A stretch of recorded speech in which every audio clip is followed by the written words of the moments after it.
Hello everyone, my name is Harshita Jain and I'm currently an intern at Lexis & Company. Today I'm going to talk about the rights and duties of a partner in a partnership firm. So, first of all, what is partnership and who is a partner? When two or more people join hands to set up an enterprise and share its gains and losses, they are said to be in a partnership. Section 4 of the Indian Partnership Act of 1932 states partnership as the association between people who have consented to share the profits of an enterprise and carried on by all or any of them acting for all.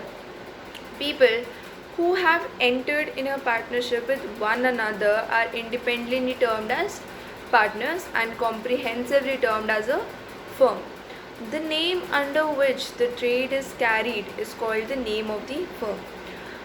A partnership enterprise has no distinct legal entity apart from the partners comprising it. So, first of all, I'm going to discuss the duties of a partner.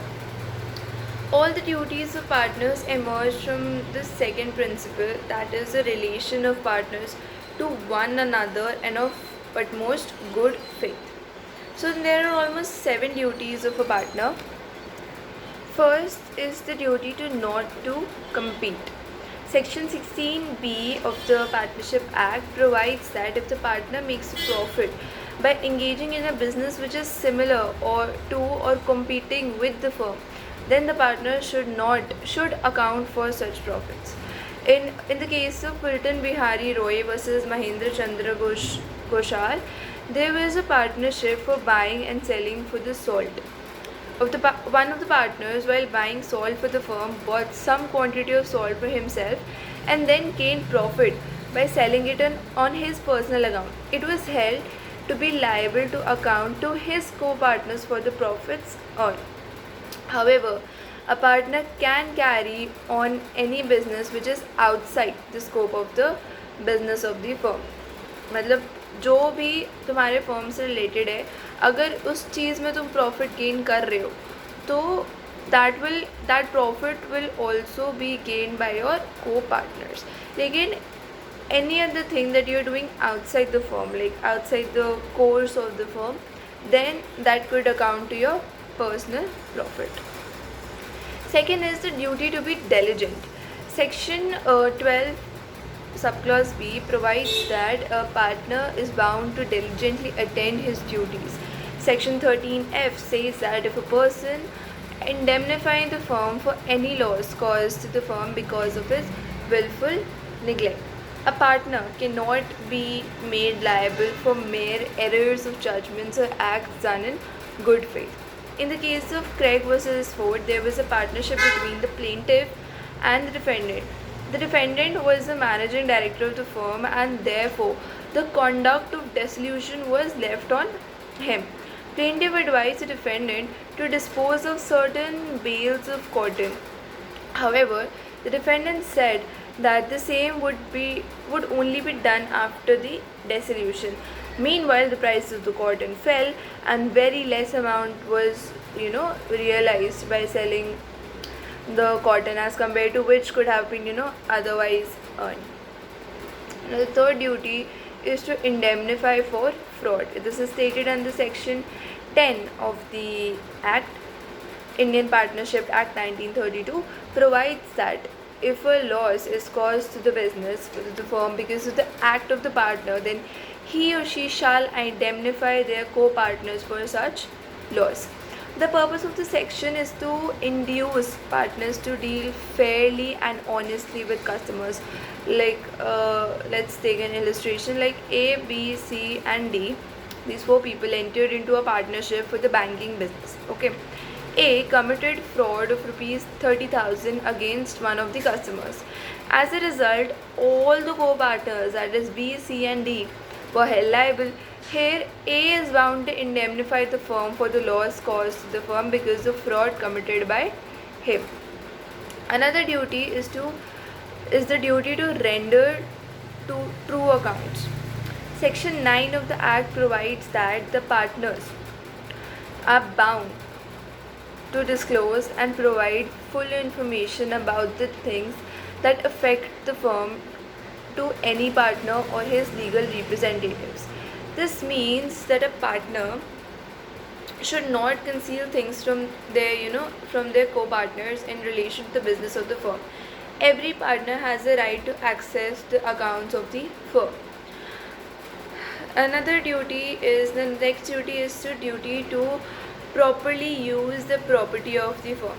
This is stated in section 15 of the act, which provides that the property of the firm should be held liable and used by the firm only for the business of the firm.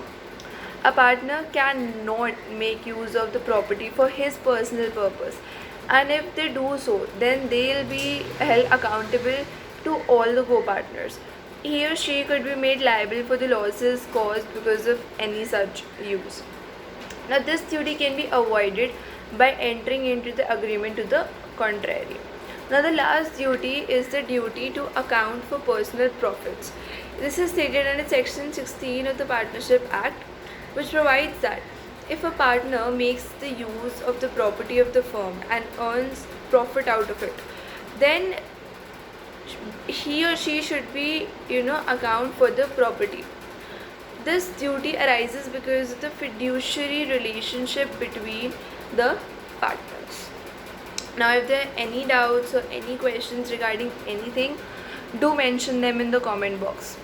Now, I'm going to discuss the rights of the partners in a partnership.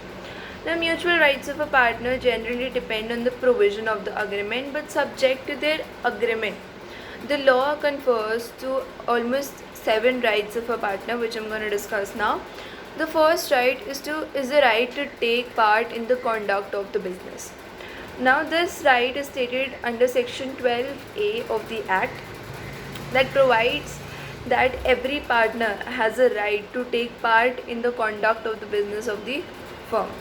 In the case of Suresh Kumar Sanghi versus Amrit Kumar Sanghi, a partner, in order to undermine the position of the managing partner, wrote to the principals to not supply motor vehicles to the firm, and to the bankers to not honor the checks of the firm, which obviously caused problems. Now, the second right is the right to be consulted. This is stated under section 12C of the Act, which provides for resolving disputes relating to the ordinary course of business between the partners by the majority. It states that every partner shall have the right to express an opinion before the matter is decided. Like, for example, there is a difference in opinion among the partners for introducing the son of one of the partners for the purpose of learning business, then the majority decision will prevail regarding the same. The third right is the right to access. Now, the third right is the right to access and inspect copy books. Section 12D of the Act provides that the right to partners to access, inspect and copy account books. A partner can exercise this right by himself or by his agent, but none of them is authorized to use the gained information against the interests of the firm. Like, for example, if a dormant partner wants to sell his shares to a co-partner and appoints an expert to inspect the account and his share in the firm, then the co-partners cannot object to the same. Now, the fourth right is the right to indemnify. This is stated under section 13E, which provides the right to be indemnified to the partners. This section provides the right to indemnity under 2 circumstances.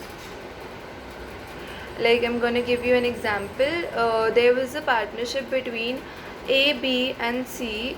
A, B, C and D. The firm has incurred a debt of rupees 2 lakh from the bank.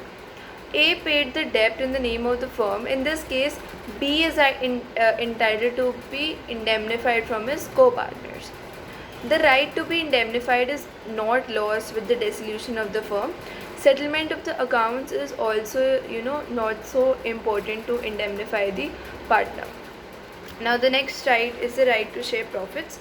This is stated under section 13B of the Indian Partnership Act, which provides that the partners are entitled to share the profits and losses equally. Right to share profits is not affected by the fact that the partners have contributed unequally in the firm, possess different skills, have labored unequally in the firm. This is irrelevant.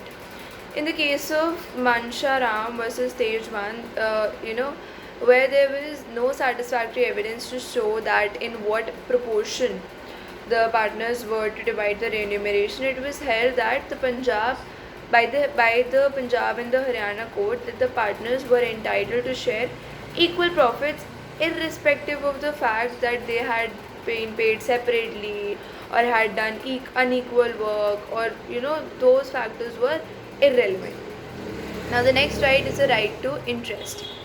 Interest on capital first. It is stated in section 13C, which provides that a partner is generally not entitled to claim on the capital, but if there is an express agreement between partners that allows interest on capital, then such an interest will be paid only out of the profits of the firm. Interest is not provided to the partner on capital except when there is an express agreement or a usage to the effect, because a partner is deemed to be an adventurer rather than a creditor. The second is the interest on advances. This is stated under section 13D. It states that a partner is entitled to the interest of 6% per annum for the advances made by him to the firm beyond the capital he had agreed to subscribe. Now, the next and the last right is the right to remuneration. This is stated under section 13A, which provides that no partner in a firm is entitled to claim remuneration for taking part in the conduct of business. However, the remuneration can be provided to certain partners along with the shares and the profits if they have entered in an agreement to the effect of when such remuneration is payable under the continued usage of the firm. For example, there is a firm consisting of active and dormant partners. In such a case, the partners can form an agreement entitling the active partners to receive a particular sum as remunerative. So that's all for today. That I have discussed the rights and duties of partners in a partnership firm. If there are any doubts and questions, do mention them in the comment box, and thank you for watching.